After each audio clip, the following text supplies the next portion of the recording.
Hi, my name is Eddie Tenorio, and I'm here to share my experience for this law firm. I got into an accident in Santa Fe, me, my sister, and one of my friends, and we got hit in a head-on collision.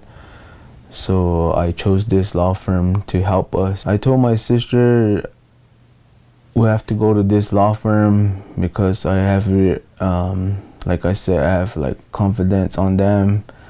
What I've been hearing, like they're very helpful, so we just came in and they helped us right away.